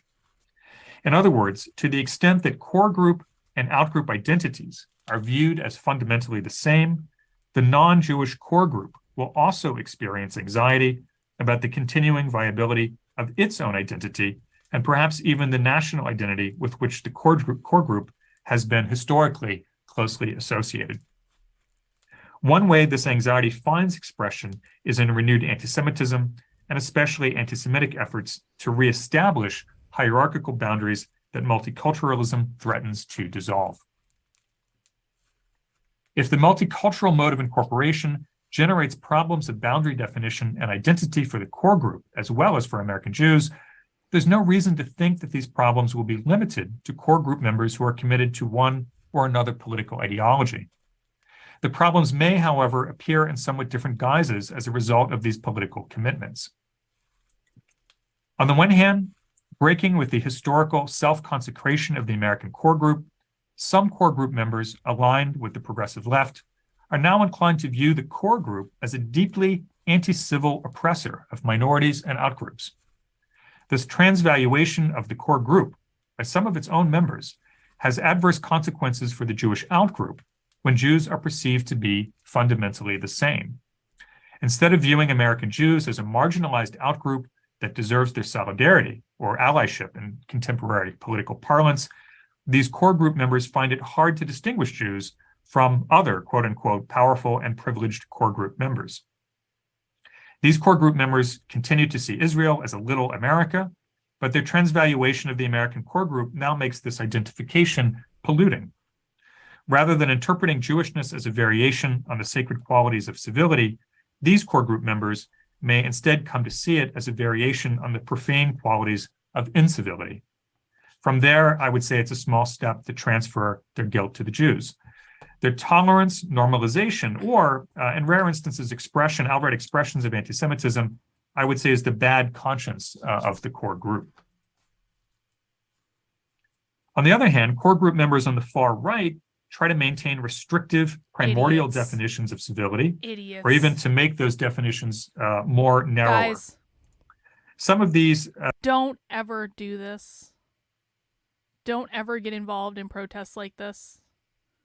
I don't even care if you agree with them. I don't agree with them. But like, even if I did, don't ever fucking get involved with protests like this where you're showing your face. Don't do it. Just, it's really not worth it. And it's like, just don't. I know for some of you, it puts you around people that you agree with. And again, I don't like these people. I don't like them. But like, don't ever fucking do this. It's not worth it. Core group members blame Jews for multiculturalism, for immigration, and other developments that they think threaten the American core group. Nevertheless, they identify with Jews in surprising ways, attributing to them an ethnocentric culture, which they believe advantages Jews and is at odds with the multiculturalism that they believe Jews foist on others. Their hatred of Jews is, in this way, conjoined with envy. This perspective shapes attitudes toward Israel as well. For instance, in 2017, the white nationalist Richard Spencer described himself to an Israeli journalist as a, quote, white Zionist, unquote, and insisted to the journalist that, quote, you should respect someone like me, who understands your identity and the experience Fucking of the Richard Jewish people Spencer. and has Jesus analog Christ. feelings about whites, unquote. He called himself a what? Notwithstanding Spencer's spurious analogy and distorted understanding of Zionism, these comments reveal the ambivalence of core group members on the far right who see Jews as a threat and simultaneously project their own wishes onto them. The portrait of the Jews that they offer to the world is in fact their own self-portrait. They fucking wish. This theoretical argument about the American core group and its relation to Jews needs qualification and a few key respects. You really think the dissident right doesn't wish it had like a fucking mafia that was doing all of its bidding for it? You really wish they wish they had that? Like, are you serious? You think the dissident right has some sort of like institutionally connected fucking mafia that cancels all of its adversaries? Bro.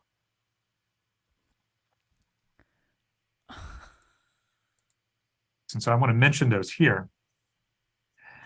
First, I don't want to suggest, and I don't mean to suggest like a white mafia. that the entire American core group has become anti-Semitic.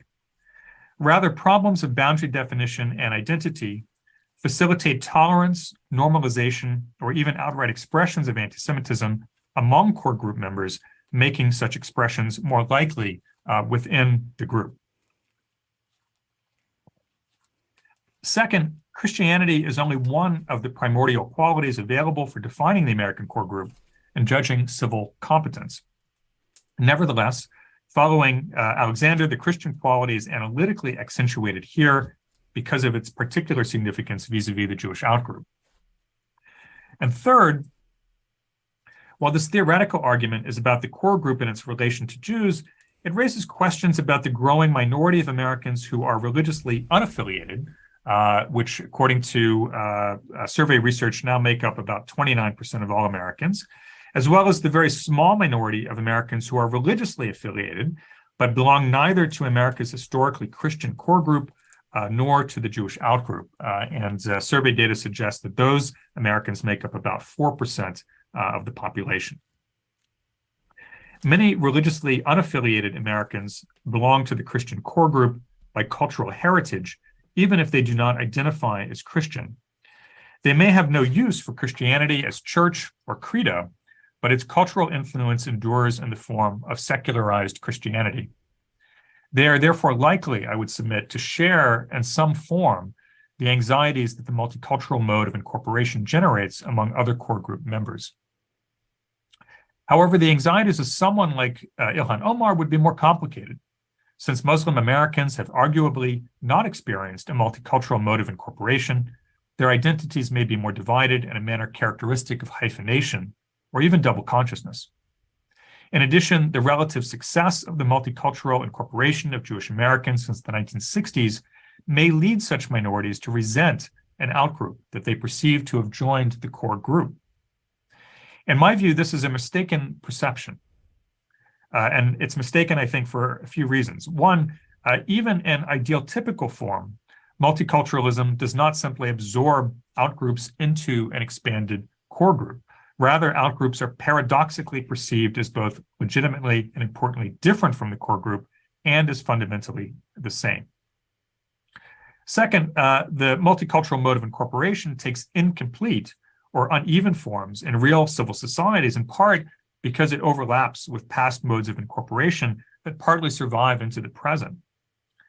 And third, and this in a way is part of the point of this paper as a whole, renewed anti-Semitism belies the assumption that Jews are now part of the American core group in any simple or straightforward sense. Let me turn to the last part of my paper here. And I hope you'll indulge me with this excursus. The multicultural mode of civil incorporation is quite new in the history of Western societies. Nevertheless, I think historical analogies can still be instructive.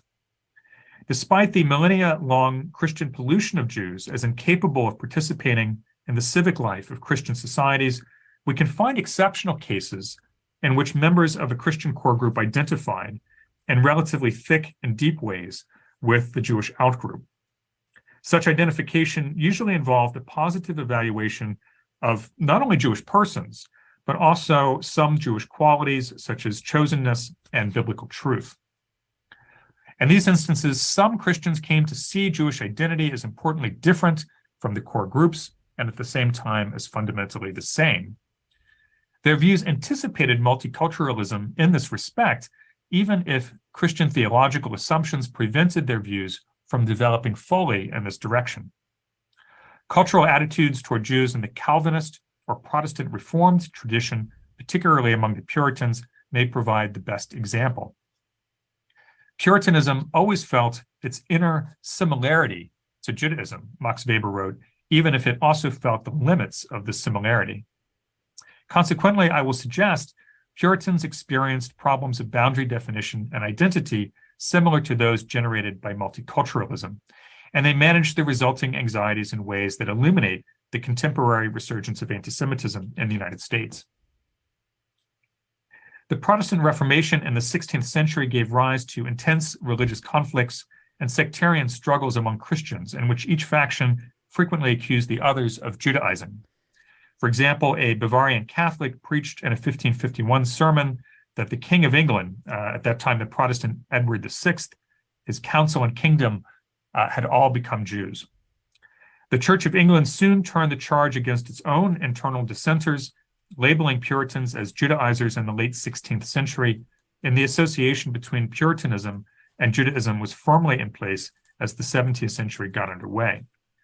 But in this instance, the charge was more than a stigmatizing label used to discredit rivals. The Puritans were convinced that they were the true Jews, the ultimate and total heirs of the promises that God had made in the Hebrew Bible. And this strong identification expressed itself in a variety of Judaizing practices summarized by the historian Eliana Glazer. And I'm quoting Glazer here. Puritans attempted to strip away what they regarded as corrupt layers of episcopal authority and popish ceremonialism and reclaim the original apostolic Christian faith. They justified their position by invoking the Bible, and particularly the Old Testament, and they believed that Scripture should be read in the original Hebrew. Puritans advocated the use of Hebrew in biblical translation and scriptural exegesis, and they identified with the biblical chosen people. In addition, many Puritans became scholars of post-biblical Jewish literature, such as the Talmud, and most heterodox of all, some even began to adopt Jewish practices and customs, such as the Sabbath and Passover. Puritan identification with Jews created problems of boundary definition and identity analogous to those that arise in multiculturalism, which fueled anxiety about the continuing viability of their own religious identity. The Puritans consequently tried to reassert boundaries that had become obscured. And this is evident, for example, in conflicts over whether to readmit Jews into England and whether to admit them into the Massachusetts Bay Colony. The debate in 1655 to 1656 over whether to readmit Jews into England following their expulsion in 1290 was shaped in part by Puritan philosemitism and millenarianism. The public practices of Christian Judaizers and the growth of interest in Hebrew had already helped to put Jews in a favorable light among Protestant reformers, some of whom came to believe that the return of Jews to England would hasten the second coming of Christ. Not surprisingly, then, some of the most strident devotees of the mid-17th century Puritan Revolution favored readmission of Jews. The historian Roger Healy suggests that the readmission movement failed because not enough English believed that the Jews were future Christians and harbingers of the millennium. However, opposition to the readmission of Jews also sprang from a deeper fear, namely that it would result in the Judaization of Christians and thus the loss of a distinctive Christian identity. Among religious leaders, there were many who, like the Puritan pamphleteer William Prynne, believed that if the Jews were readmitted, the Christians, quote, would sooner turn Jews than the Jews Christians, unquote. One response to this boundary crisis was to keep Jews out of England. This symbolic logic is apparent, for example, in the writings of the 17th century political philosopher James Harrington. Although Harrington advocated a theocratic republic in England modeled on the Hebrew Commonwealth established through Moses, fear of Judaization led him to oppose the readmission of Jews. He proposed instead the establishment of a colony of Jews in Ireland where they could be profitable to the Republic but safely separate from it. As the sociologist Kai Erikson points out in his classic study of deviance in Puritan New England, communities maintain their boundaries in geographical as well as cultural space.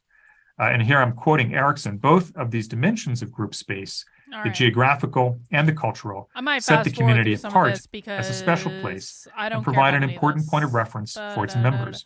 Let's fast forward a little bit. And the debate over readmission. Let's fast forward. We're going to go to the Q&A just because, guys, I do have to leave in about 15 minutes to go to a supporter call. So we're not getting anything good from all this talk about Christianity. No offense to Christians. It's not about you. I just want to hear this guy in more of like an open discussion because I want to hear him speak more extemporaneously. Thanks very much. Oh, Yes, thank you very stunning and much, brave, Chad. very good. I'm not able to get myself on the screen at this point, but you can hear me, right? Yes. There we go. And I will answer them. I will ask them for you to Chad. Well, one question that might be helpful to answer is by David Freund. He asked, what is boundary definition? Yeah, so what does anti-Semitism mean?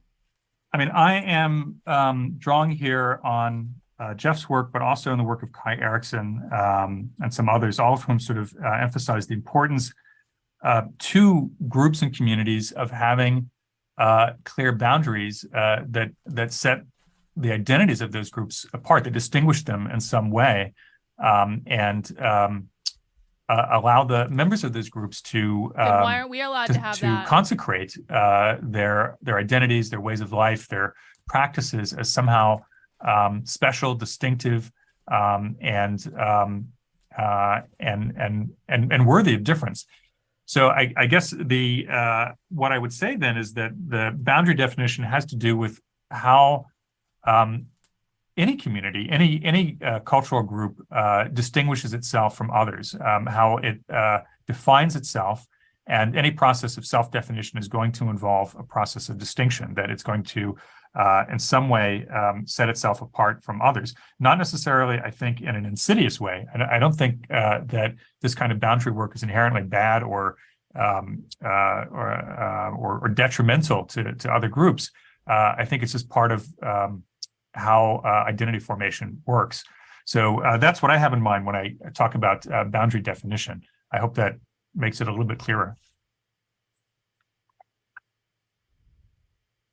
Yes, that's important for non-sociologists to get some of the terms out there.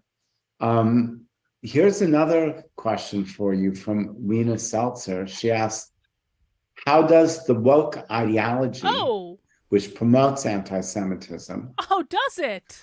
By defining Jews as privileged oppressors. It doesn't actually. And through intersectionality, defining Zionism and Israel as colonialists. Well, how does this woke ideology fit into your schema? Yeah, so I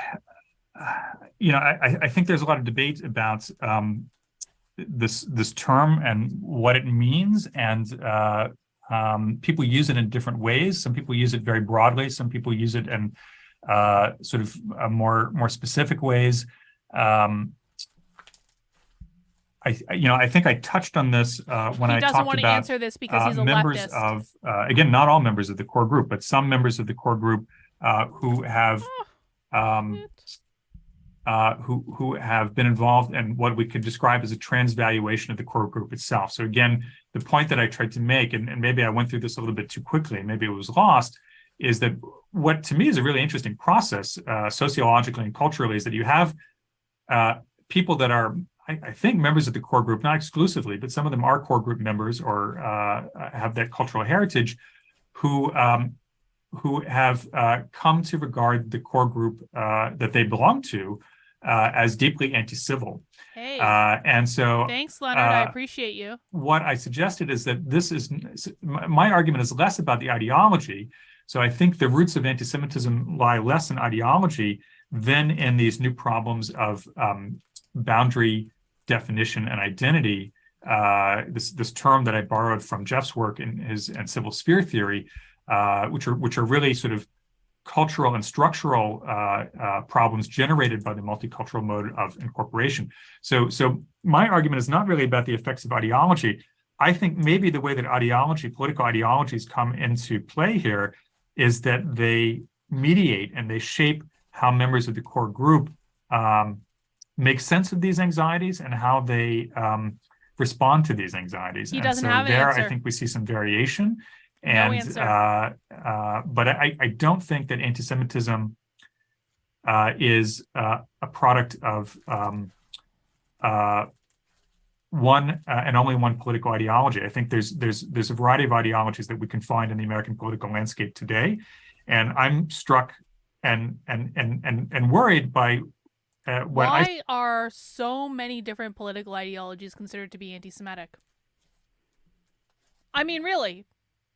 It seems like from the perspectives of this Jewish studies professor, anti-Semites to my left and anti-Semites to my right. So why is everyone considered to be anti-Semitic? I see as expressions of anti-Semitism, or at least tolerance of anti-Semitism, on different sides of the political divide and the political spectrum. So there is a connection, but I wouldn't say, and I don't argue in this paper, that a political ideology, woke or otherwise, is the source of these problems. What is the source? Thank you. Now we have a question kind of from the opposite side. This is anonymous. He says the rise in anti-Semitism historically has been correlated with rises in income inequality and social unrest. Given the extreme income inequality in America today, do you think this plays or has played a role in the rise of anti-Semitism? Yeah, interesting.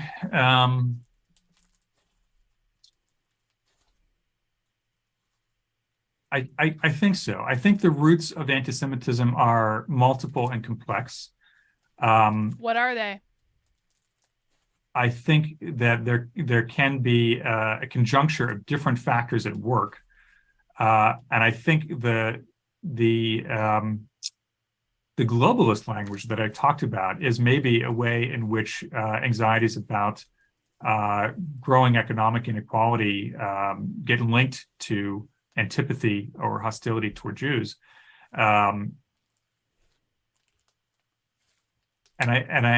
So this is a long-standing feature of anti-Semitism. When you look at this, Jews have been blamed or associated with the power of finance, with the power of money. You see this also, I mentioned in the talk, the way that this comes out in some anti-Zionist tropes.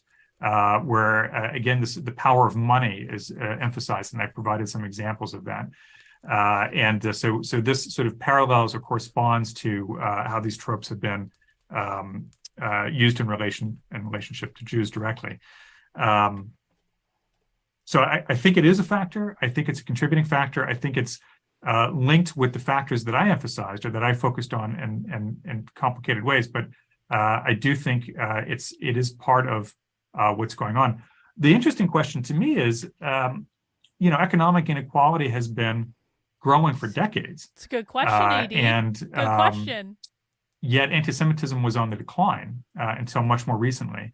And so if you would say, well, anti-Semitism is basically a response to growing economic inequality, what then explains the timing? Why is it so delayed, given that these inequalities have been deepening for many years? So that's why I think by itself, this is not really a sufficient explanation. But it seems to me that it would have to be taken into consideration for any kind of comprehensive account of anti-Semitism today. Great. There was no this answer. is a very good series of exchanges. Now There was no I'm going to answer. speak for Maurice Samuel's question. after complimenting you for a great talk, quote, he asked this: "My question is how you account for the fact that anti-Semitism is rising globally, It's a good question. including in countries like France, which Good have not question. followed the same pattern of multiculturalism. Why as does in everyone the hate the US. Jews Yeah. at the same time, coincidentally? Why? Interesting. Yeah. So the argument that I develop here is specifically about the U.S. And I think that's a good question. I think we need more, I am sort of a comparative as well as a historical sociologist. And so I think we need sort of more comparative research, because I agree with Mari that this is something that we see in many countries around the world. And what it suggests to me is that, again, that there are multiple factors at work. What factors? I'm reminded here of William Brustein's book, The Roots of Hate, which really tried to get at these sort of multiple manifestations of anti-Semitism and the different forms that it took, and the different sources of anti-Semitism that sometimes come together. I think in the European context, I don't know how far I want to go in. So I guess two things I want to say about this. Maybe I hesitate to say too much, because I haven't. This is a question that I'm not sure about the answer, and I think this requires more research. So I hesitate to say too much. But I want to say two things. First of all, I forgot to mention this at the beginning of my talk. This paper, I want to say, is part. I should have mentioned this before. It's part of a symposium that's forthcoming in the American Journal of Cultural Sociology, and those papers, I think, provide some of this comparative framing that you don't get in this paper alone. So my paper is focused on the U.S. in particular. There's another paper that Jeff and Tracy Adams contributed to that symposium, which is really comparative in nature and tries to develop a kind of theorization about comparative variations that we see in expressions of anti-Semitism. And I think does it really insightfully, actually, in a way that's both historical and comparative. And then the third set in those, the third paper there deals with the Scandinavian countries. So you get a kind of cross-national perspective on anti-Semitism. And the other thing that I was going to say is... So it's a coincidence. I don't know how widespread this view is, but I am struck by the perspective of some European-born intellectuals. I'm thinking of people like Alain Badiou, Matti Bunzl, and Enzo Traverso, who have insisted that Jews are now part of the core group. That after the Shoah, Jews became privileged insiders in European societies in Western Europe, privileged insiders of a dominant Judeo-Christian European or Western order at the expense of new outgroups, particularly Muslims.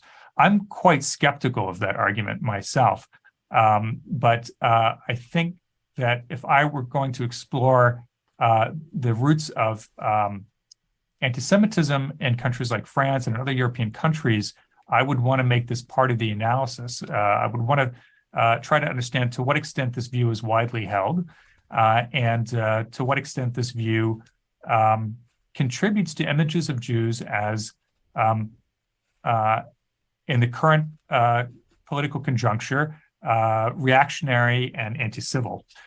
So this would be something I would want to explore further, I think. But I don't have a very good answer to your question, Maury, because I haven't done the comparative work myself. All right, got time for one more question. Hopefully it's a good one. Okay, this is a question from that kind of relates to this discussion from Diane Louie. Does the anxiety regarding boundary definition presuppose that the excluded group retains inferiority in the mind of the core group? That is there a pervasive stigma in the core group in being perceived as having intersectionality with the excluded group?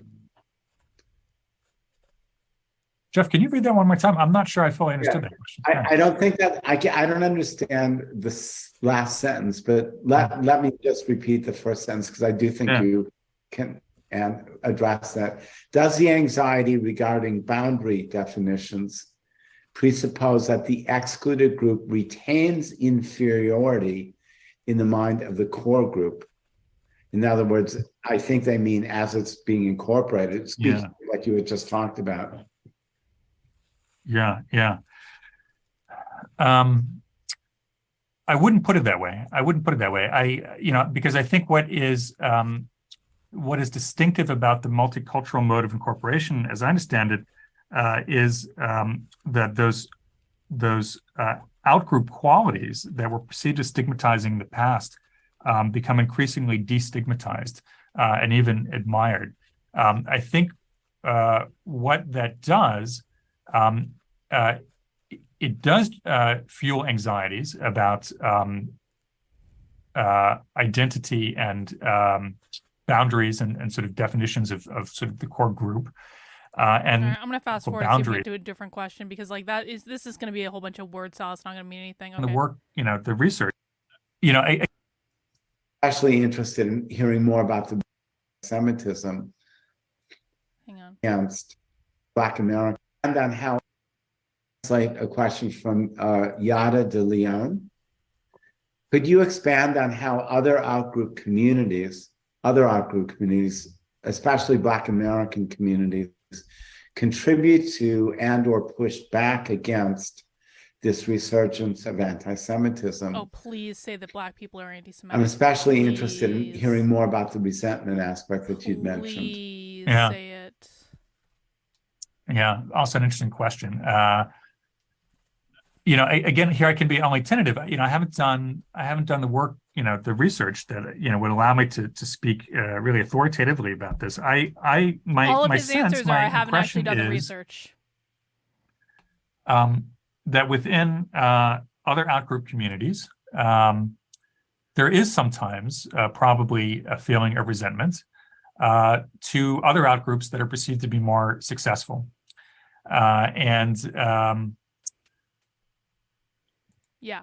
But I think that I don't think that it would be fair to say that sort of is the be all and end all of attitudes in those other outgroup communities. There's also the possibility and sometimes the realization of solidarity among those outgroups, even when those outgroups have sort of different relative degrees of sort of successful multicultural incorporation. And I'm thinking in particular of an incident that happened on my own campus several years ago. There was an anti-Semitic incident on campus. There was a kind of sort of a teach-in that was held about it. And I remember the teach-in was attended by lots of students. Some of them were Jewish, some of them were non-Jewish, and some of them were African-American. And initially, the discussion sort of started to fall into this groove that you sometimes see in these kinds of conversations about sort of who has suffered more historically. And I think these discussions are always kind of pointless. I don't think they really ever serve anybody well. Also, I don't know how you would sort of quantify degrees of suffering. So it sort of went in that direction initially. But by the end of the evening, I was struck that some of the same people who had sort of begun this way had moved to a different way of talking and had begun to identify with each other in a way that they, I think, maybe didn't at the beginning of the evening, and had begun to sort of identify some commonalities. I hate to cut this short, guys. I really do, except that he's not really saying anything. So a little bit of a lackluster presentation for the day. Mondays are always, touch and go. We watch some lighter stuff on Mondays just to start the week off. And really the biggest thing that we got out of this presentation, the biggest clip that we got is calling people a globalist is anti-Semitic. And, that's a useful clip. We can definitely use that against James Lindsay every time he says globalist. It's like, again, globalist is it's like Frankist is the new globalist, isn't it? Why are these Goyim cattle so anti-Semitic? I don't think we got the answer to that today, Rocky. But maybe next time. Yeah, he spoke a lot and said nothing. Typical college professor, spoke a lot and said nothing. Well, you know what? Sometimes we get dud presentations like this. It's just the way it goes. But again, we're sifting for gold, guys. We are sifting for gold among the presentations, and we got to go through a lot of mud and rocks and water and all that stuff. And eventually we are going to find our golden nugget, literally. But guys, I have to go because I do have a supporter call with my community. Now, if you want to join us for that supporter call, what you need to do is head over to my Substack, Carlyn, KARLYN.substack.com, and you're going to want to go to the Unwoke Roundup email that I just published today. Sorry for not getting it out yesterday, but I did publish it today. And you're going to scroll all the way down to the bottom. Ba-da-da-da-da-da-da-da. And underneath this red box, if you would like to come and join a supporter call for my community, you can find the Zoom link underneath the red box. I will also be posting it in locals. Are you being bad on Twitter? Who are you on Twitter? Are you being bad? I don't know what you're talking about, but okay. Thank you. Thank you. Yeah, do the 5 things. Do the 5 things. Bookmark, retweet, quote tweet, like, reply, all the 5 things all the time. But guys, if you really want to support the work I'm doing, head over to the Unwoke Roundup email. Sign up for the Substack. $8 a month, $80 a year. You guys keep me in business. I am 100% funded by people like you. And if you want to find out how to be a troll on Twitter, hey, go to this article down here. It's in the lower left-hand corner on the Substack, and that'll tell you all the things you need to do to help and support my work on Twitter to spread the clips from these trainings as far and wide as possible, because if James Lindsay wants to have an epic meltdown, I'll take his place. I don't care. I don't care. All right, guys. That's all I've got for this time around, guys. We will see you tomorrow. I will be back at 5 p.m. Eastern time. And have a great rest of your day, guys. Take care, and we'll see you soon.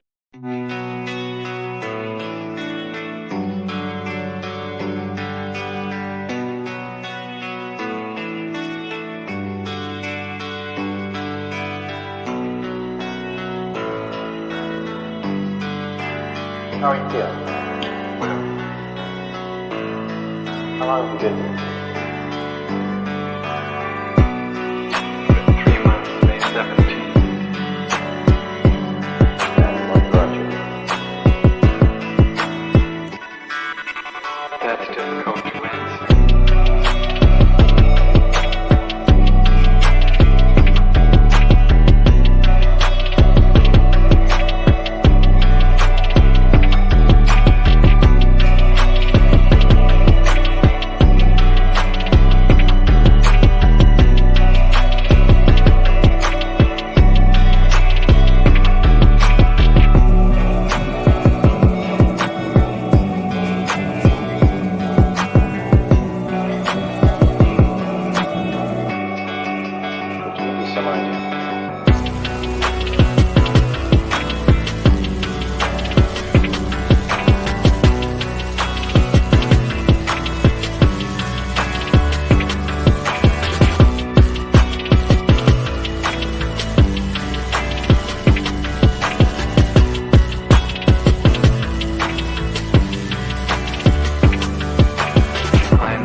it influences my thinking and consequently my action. What is it you're trying to do with your life? Play the piano for people. I'm not clear. How is it that playing the piano for people has eventually resulted in your being here in the hospital?